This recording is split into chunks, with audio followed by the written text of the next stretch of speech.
Just for 1 second take my hat off in the direction of UK Uncut and their fantastic activities which built up from October last year onwards in exposing Britain's tax sheets. I took this photograph outside Topshop on Oxford Street on the 18th of December, where we managed to close down Marks & Spencer's, Topshop, HSBC and Boots, which was terrific, but I understand the same's happened here in Stroud and so on.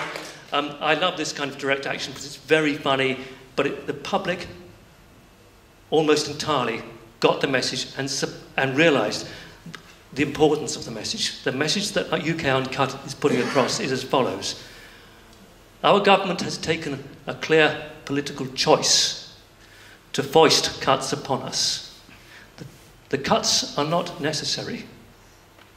The money is there. They know the money's there, we know the money's there. They have instead chosen to force the cuts upon us. A clear political choice. And that's why UK Uncut is making the links between the cuts and the tax cheats. In this case, Philip Green. By the way, that's my son holding up the dastardly tax cheats thing. And his brother was standing alongside him. Martin asked me to list the tally. What's the cost to the UK of tax? Because this data comes from a company called Tax Research, which works very closely with Tax Justice Network. It's run by an extraordinary chartered accountant activist called Richard Murphy, who I hope some of you might have heard of.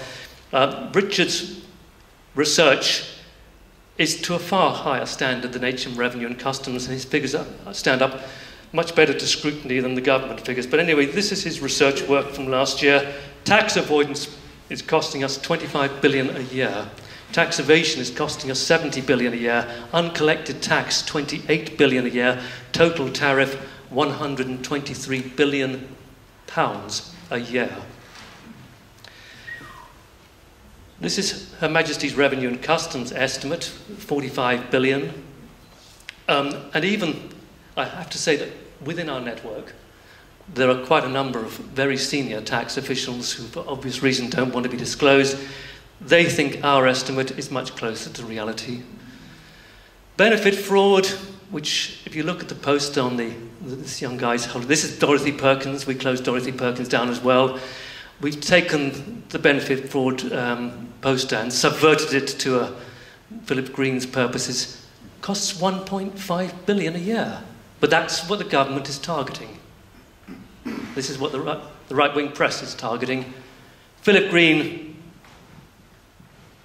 by diverting a dividend of 1.2 billion, biggest dividend paid in British history, through his wife, who turns out to be the owner of Arcadia, managed to avoid paying 285 million pounds.